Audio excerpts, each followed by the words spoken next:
everybody, and welcome back to another Pokemon Challenge video. Playing through Pokemon Platinum with only a Kecleon was a really awesome challenge suggested by you guys. But today, I'm trying something out of my comfort zone and really different. I hope you guys like it. We're doing a challenge on a Rom-Hack. We're going to be playing the infamous Pokemon Quartz. Some of you that are around my age might remember this from when you were younger. It's an old and rather infamous Rom-Hack of Pokemon Ruby created by a man named Barrow. It was originally done in Spanish, so the translation to English is really poor, resulting in numerous spelling and grammatical errors. And while the game's artwork is represented by a Gyarados, the game itself actually has no official Pokemon. Instead, it has an entire Fakemon Pokedex, ranging from Kanto all the way through Hoenn. As a kid, I absolutely loved this game and meeting all the new Pokemon. One of them that stood out the most to me and has always stuck with me is Plug-Oink. This Pokemon is essentially in every which way an Electrike. It has the exact same type, stats, abilities, and level up moves. Most of the Fakemon in this game are exactly the same as the Pokemon they correspond to in the Pokedex. The most that changes are some typings and the appearance and names of the Pokemon. And some trainers that use them will have different moves as well. Except what makes it different from Electrike is that I'll be taking it through the Corna region, not the Hoenn region. The hack has its own unique areas, laid out in the same way as Hoenn, and an all-new evil team, gym leaders, and Pokemon League. And I'm going in pretty much blind, so this should be really difficult. While the main reason I chose for this to be the first Rom-Hack I make a video on is because of my nostalgia for the game, there's also another reason. Right now, the game is currently being remastered for Pokemon Emerald in Pokemon Quartz DX. So I thought, why not introduce a bunch of people to this old game before that happens? If you're interested, go follow Stargazar on Twitter to follow the development of the hack. This includes respriting all of the Fakemon, as seen by the much higher quality Plug-Oink sprite in the thumbnail. The rules of this challenge will be the same as any other. No items in battle, and held items and Pokeballs of any kind for HM users are fair game. I'm only allowed to use the single Plug-Oink I start the game with in battle. For the 7th gym, I'll need another Pokemon, but it's not allowed to do anything. And lastly, Plug-Oink is not allowed to be evolved. As always, if you enjoyed the video, it would be really awesome if you left a like down below, especially for this video because I'm not sure if you guys are gonna like it. And maybe even a nice comment telling me what you thought, like these guys. Shout out to Christoph Jenkins, Dark Lord Fawful, and Mr. Kane. Thanks so much for watching, guys. I don't really know what to expect here, or if you guys are actually gonna like this kind of video. I really hope you do, so the likes and comments, of course, always help. That feedback's important. I'm not sure if you guys want me to do Rom-Hack challenges, so if you do, or don't, let me know down below. With all that being said, let's jump into this and see how easy or how difficult it would be to beat Pokemon Quartz with only a single Plug-Oink and no items in battle. We begin our adventure as a young boy named Twitter, because you should go follow me on Twitter. And I know what you might be thinking, oh yeah, another Twitter joke just like every other Pokemon challenge YouTuber. Well listen, I'm not normally the kind of guy to name my Pokemon or player something like that. But, considering we're playing through the game with a Plug-Oink, I gotta plug something! We just moved to Breeze Town from Saffron City, so we introduce ourselves to the neighbors. They have a daughter of our age named Ran, and she sure ran off in a hurry. She likes me. Professor Barrow's being attacked by a wild Sever, so I chose a fire egg out of his bag to help out. Not sure why, I've already got a Pokemon, a baby Plug-Oink. After helping Barrow, he suggests we give our Plug-Oink a nickname. He said Waban would be a good nickname. So the first thing that came to mind was Wabondin, because of course we're gonna bond with him. But then I realized what we need to do. We need to plug! We pluggin'! Go follow me on Twitter, subscribe to the channel, join my Discord. You know, I'm joking, of course. It's just for the joke. I promise. But I mean, if you want. Anyways, I head north to Pinktown and check out the PC. And wow, the Corna region sure is hip. They've got Twitter installed on the PC. North of Pinktown, we meet up with Ran once again for our first rival battle. Unfortunately, I cannot run away from Ran, so instead, we put her weird egg out of commission and then get the Pokedex from Borrow. He wants his to do better than, quote, that dirty old man's one. Okay. And after helping a young boy named Ramon catch a hammock, we can head over to the first gym town over in Pinkrannon. While going through the Darkness Forest, we run into a grunt from the Ambar Band, this region's evil team, and he has a Plug-Oink of his own. A man of taste. Wait, can members of an evil team earn the fabled title of People of Taste? Of course they can! Afterwards, we reach Pinkrannon and head north to find a flower garden shaped like a Plug-Oink. Garden of Taste. Nothing else we can do at this point until we win our first gym challenge versus the Bug-type gym leader, Betty. She has 2 Pokemon and leads with a Gustano. My initial strategy was to use Thunder Wave and set up with Howl, but it's immune to Electric. Oh boy, what a start. And it has Twin Needle, dropping us really quickly.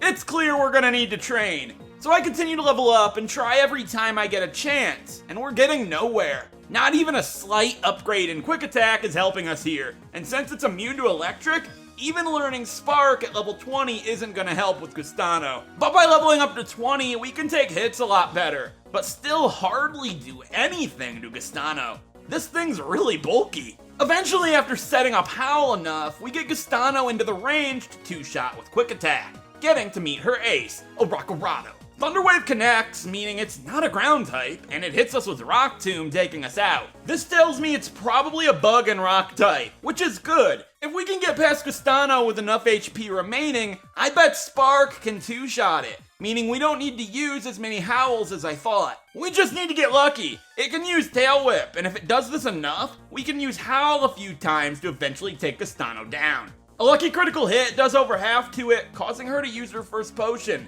We've been hit with a Tail Whip twice, but Twin Needle still doesn't do much. Our Pecha Berry cures the poisoning, and she uses her last potion, and then Quick Attack finishes Gustano off, with a critical hit that probably did matter. And Spark does well over half to a Rockorado, and Rock Tomb smashes us, but we survive on 2 hit points remaining, and still outspeed, finishing Rockorado and Betty off. There's the Cocoon Badge. 1 down, 7 more to go. That was way more difficult than I was expecting. Since we had to level up a good bit for Betty, the upcoming areas don't stand a chance against us in our Spark Attack, making it easy to reach Greenie Cave. This area looks really cool. And once again, we prove we're the better Plug-Oink against the Amber Band Grunt, rescuing Mrs. Brittany. Yeah, you heard me. We're given a red package to deliver on Golden Island. So we ride on Miss Brittany's ship to Golden Island. And once reaching that island, it's time for our second gym challenge versus the Ghost-type gym leader, Fausto. He leads with a Dep Rip, which I assume is a rock and ghost type. Spark just barely fails to 2-shot it, and it has Nightshade to deal a ton of damage. But taking it down isn't too difficult, and uses up his super potions. His ace is a Gannett, which I think is just a ghost type. It is Bulk Up, Grass Whistle, Dream Eater, and Shadow Ball. That's a crazy moveset. Shadow Ball's physical, so with Bulk Up, that packs a punch. We also do about exactly half to it with Spark, but we outspeed it, meaning after a few attempts, it wasn't too difficult to beat Fausto. There's the Cross Badge. 2 down, 6 more to go.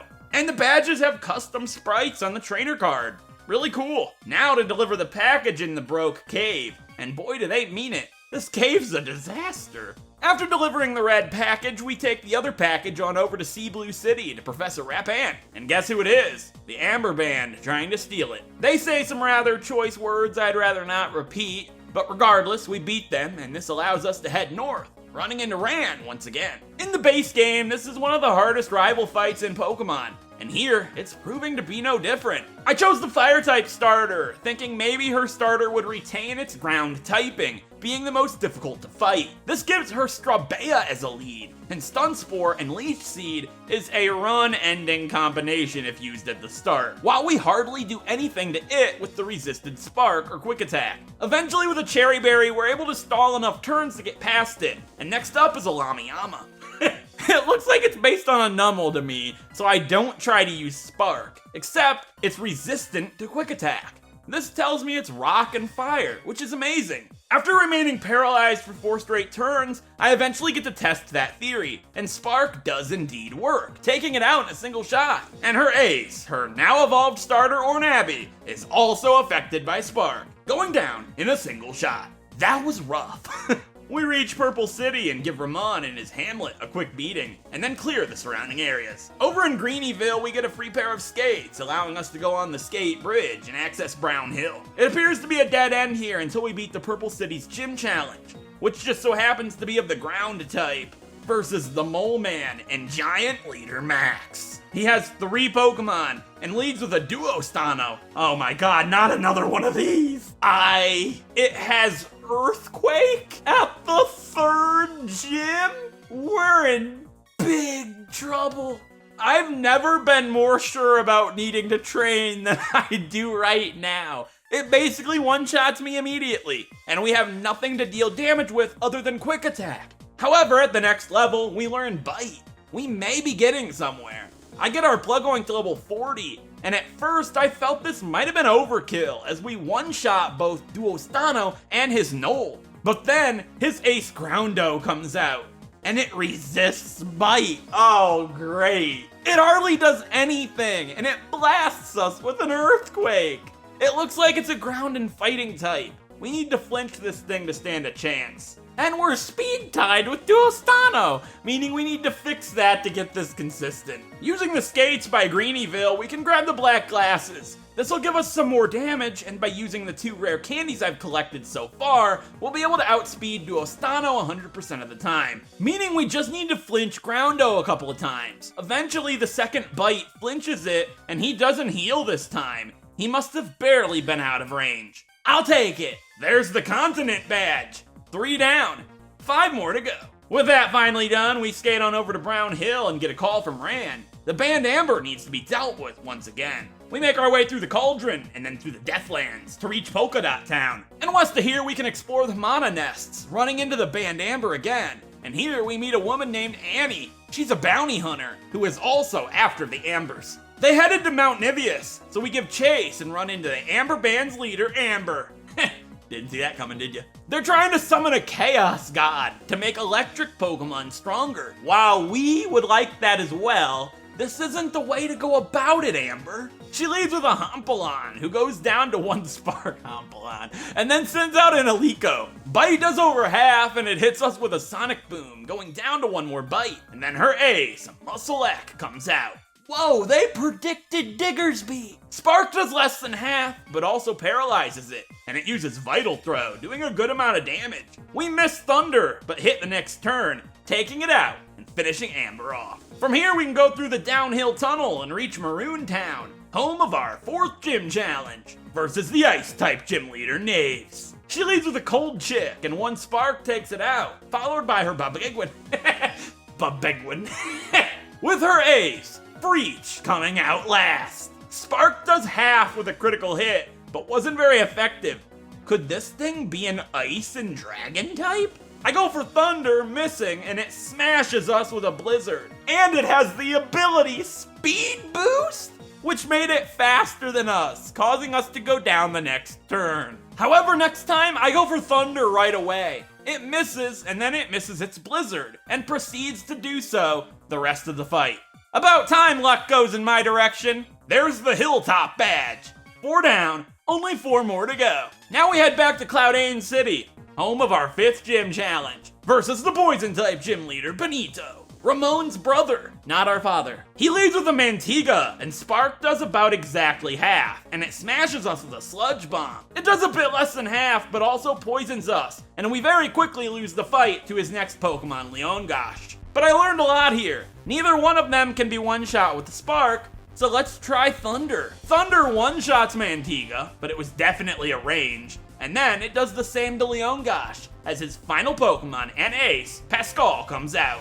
I'm guessing this is supposed to be the Weezing equivalent, and Spark does a ton of damage, further proving that point. It hits us with a Flamethrower, but at that point, the fight was already won. There's the Sting badge. 5 down, only 3 more to go. This has been pretty fun so far. I hope you guys are enjoying it. Back in Purple City, Max fills the same role as Watson, giving me the TM for Thunderbolt for doing a quick errand. Funny how the ground-type gym leader that was a massive roadblock just gave me my best move for the rest of the game. You can't write this stuff. East of Purple City, we reach the Black Jungle, and upon traversing the treetops, we reach the Cloud Temple. The Amber Band has these guys held hostage, so we have a battle against their admin, Electra. She leads with a Spig, the evolved form of Plug-Oink. Yeah, Plug-Oink is way cooler. And her ace is a Thundrin. It resists electric, so I'm guessing it's an electric and dragon type. It looks awesome. After dealing with her, we reach the Black Village, home of our 5th gym challenge, versus the grass type gym leader, Lorenzo. He leads with a Dendrock, and despite its name,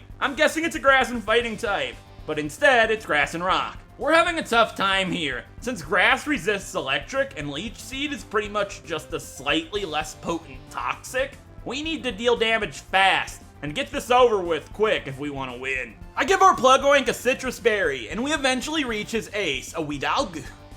Thunder surprisingly is neutral, which tells me it's a grass and water type. And that is further proven by it later using Hydro Cannon on me. What? But upon landing Thunder a second time, we learn it was a damage range, finishing it off in a single shot, getting our next badge. There's the vegetable badge.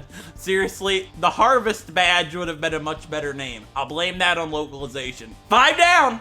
Only 3 more to go. Now we make our way through the White Jungle, eventually reaching Whiteport City. And after crushing our girlfriend Ran, I'm serious, she's your girlfriend now, for the final time, we make our way over to the Marble Castle to hunt down the Amber Gang once again. They stole the Cane of Chaos. And now we need to get it back. So we're entrusted with the Cane of Order. Order in the court. And after beating Admin Ambrosio back in Whiteport City, we're able to surf east, reaching Greystone City. Home of our 7th gym challenge versus the dragon type gym leader Danny in a double battle. She has 2 Pokemon, Indrahago and Freech. Again with the Freech? My god! Speed boost in a double battle? And yeah, this is a massive roadblock for us. Our strongest move in Thunder hardly does anything to Freech, but luckily Drahago doesn't resist electric, making it an easy 2-shot with enough luck. If I don't want to overlevel, I'm going to need to rely on paralysis luck against Freech, but with the right strategy, we can take care of Drahago with minimum damage. It's a double battle, so we need 2 Pokemon. While we're at it, we're plugging Twitter. I throw a Great Ball on his turn so he impacts the battle as little as possible, and Thunder strikes Freech. It has to paralyze it, or we stand no chance. That will eliminate its ability speed boost. Freech takes Twitter down, and Drahago's Dragon Claw strikes Plug-Oink, activating his Citrus Berry, putting him at a good range. Then we Thunderbolt Drahago. It needs to go for Calm Mind, essentially wasting its turn while we finish it off with another one right after. Freech hits through unfortunately, taking us to red, but now it's no longer 2-on-1 as Drahago gets taken out. Freech stays fully paralyzed, yeah, and we're still faster despite speed boost. I go for Bite to maximize our chance of survival, and I flinch it. Then I go for Strength. I did this thinking it would do less than Bite, trying to make it so Danny does not heal Freech. If she does, this match is over. It once again stays fully paralyzed, and she doesn't heal it as Thunder connects, taking Freech and Danny down. There's the Legend Badge. Another prediction. 7 down. Only 1 more to go. From here, we head underwater into the Gray Swamp and locate the Amber Band's stolen submarine. And upon exploring the Forbidden Rooms, we come face to face with Amber for the final time. And this fight was actually insanely difficult. She leads with her Muscleack, and Thunder does about half, 2-shotting it. It either will use Belly Drum or Jump Kick, which does solid damage. Then her Alico comes out, and it's faster by a mile. Spark can paralyze, and it can set up Light Screen, making it even harder to take down. And on top of that, if she feels like it at any point, she can end the fight in 1 turn with Self-Destruct. And her ace, Thundran, is really difficult too. It resists electric, but doesn't do too much to us with Thunder, and it can miss. But it paralyzes me immediately if we aren't already, and can use Dragon Rage. It seems rare though, thankfully. After a while, I managed to get everything to go our way, but it took a lot longer than I thought it would. She summoned the god Pokemon Chaosoon, and it caused horrific sun rays to come down. We have to head to the Quartz Tower town to stop it, facing off against the mascot legendary of Pokemon Quartz versus Chaosoon. And luckily for us, it was no match for our Plug-Oink, saving the corner region, making it time for our 8th and final gym challenge versus the Dark-type gym leader Nadia. At least one Pokemon game had a Dark-type gym leader before the 8th generation. She leads with a Hola, which is a whole lot of nothing as a tweaked electric like the video please. Going down in a single shot. And then out comes her, oh my god, not this again! I'm having max flashbacks. We hardly do anything to it, and it drops us in seconds with Mudshot and Earthquake. Well, this puts my theory of ground and fighting to rest. It's ground and dark. I fear the absolute worst and start training. But then it occurs to me, there might be something we can do. I've never checked our Plug-Oink's hidden power, and it could not have been more perfect. It's water! We can beat ground types! Why didn't I do this sooner? We still couldn't have had it for Max though, but wow, that made Nadia an absolute joke. There's the Tear badge. That is all 8 badges of the corner region in our possession. It is time to head to the Pokemon League. But first, we have Victory Road and one final rival battle against Ramon. I was expecting a brutal challenge, except he seems to be the exact same as Wally, except with weaknesses better suited for electricity. His lead Lotbird goes down in one shot, and then his Oso comes out. It too goes down in one shot, and his Dualsgen takes a couple of hits but misses Screech. And Faroot and his ace Psymouse are also a one shot, allowing us to enter the Corner Region Pokemon League. But I don't remember ever fighting this Pokemon League before, and I'm not looking anything up. But one thing I do know is I'm gonna train and prepare for the unknown. I level our Plug-Oink all the way to level 80, considering he's an unevolved Pokemon. This still might not be enough, but let's give it a shot. I gave him this game's equivalent to the Lax Incense, which lowers the foe's accuracy. Time for the first Elite Four member versus the Rock-type user Rocco. He leads with a Doric, and despite its look, it isn't a ground type. Thunderbolt one-shots it, and then his Cornodro. And he sends out a Dendra. 2 bites take it down, and then an Arm Ray comes out. It resists Thunderbolt and goes for Zap Cannon. Wow, so I'm guessing this is an Electric and Rock type. And his final Pokemon is a Corrin, which is an easy knockout as well. Time for the second Elite Four member versus the Psychic type user Pirika. She leads with a Dorleeron, and it misses Psychic thanks to our Lax Incense. And then from there on out, we take her entire team down without getting hit a single time. Next up is the third Elite Four member versus the Flying type user Columbo. I was really hoping the Elite Four and Champion would be good matchups for us. And when I saw Flying, I couldn't have been happier, as Thunderbolt one-shots his entire team. I really hope this luck continues. No ground users, no ground users, no. Only one Elite Four member left versus the Steel type user Martha. She leads with a Mishiance.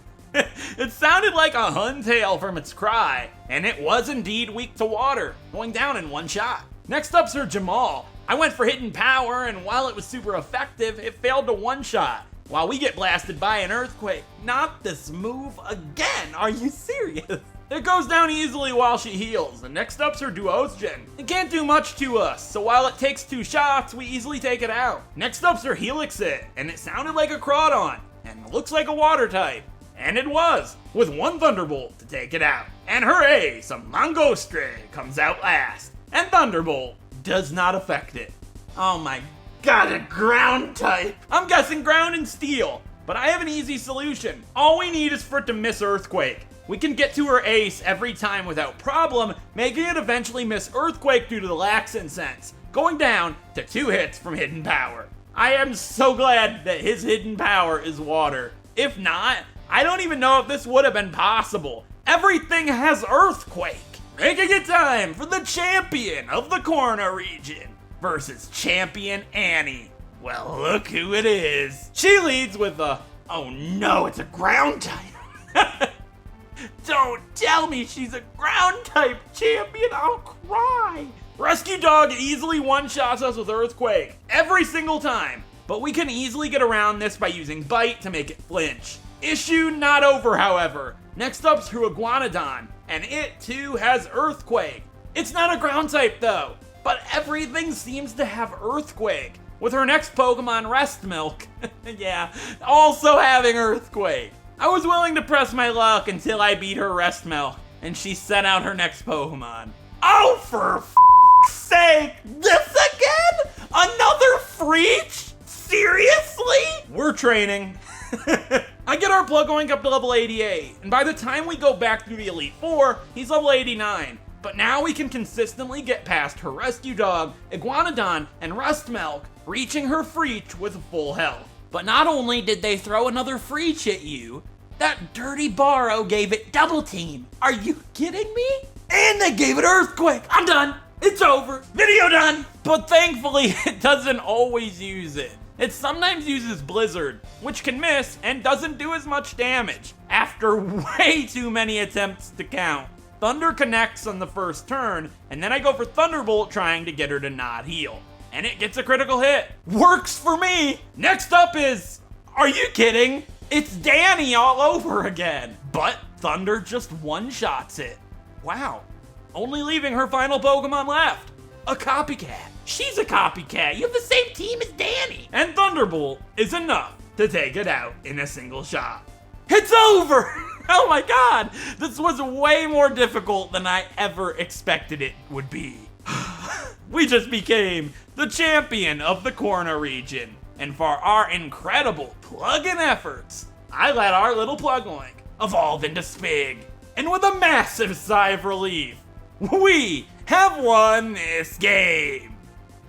Normally you guys would see me right here, but I'm still not feeling the absolute greatest, so I decided to do this part as a voiceover once again. Holy crap, this run was really difficult. I'm gonna see Freech in my nightmares after this for a long time. Ice and Dragon with the stats of a Milotic? It was the perfect wall for our little Plug-Oink. Again, I really hope you guys enjoyed this different kind of video. Let me know, yes, thumbs up, or no, thumbs down for Rom-Hacks. I don't actually mean dislike the video, just tell me, thumbs up, thumbs down. And if so, which would you want to see me do next? I upload a Pokemon Challenge video just like this one every single weekend on Saturday, 10 a.m. Eastern Standard Time, and maybe sometimes even other days too. So don't forget to subscribe and ring that bell if you want to see more in the future. Leaving a like and a comment down below before you leave here today also helps the channel out a ton too. And maybe I'll even feature your comment in a future Pokemon Challenge run. And be sure to suggest Pokemon challenges you want to see in the future down below. I highly recommend checking out the Pacifist Challenge run I did on Pokemon Mystery Dungeon Rescue Team DX. Or just check out the playlist with all the challenges I've done so far. We're up to 30 almost. And pick one out for yourself. You can find both of those things to the right of me. With that being said, I really do hope you guys enjoyed this video as always. And I hope to get to see you guys next time for another Pokemon Challenge. Until then, hopefully I'll see you guys then. Thank you so much for watching.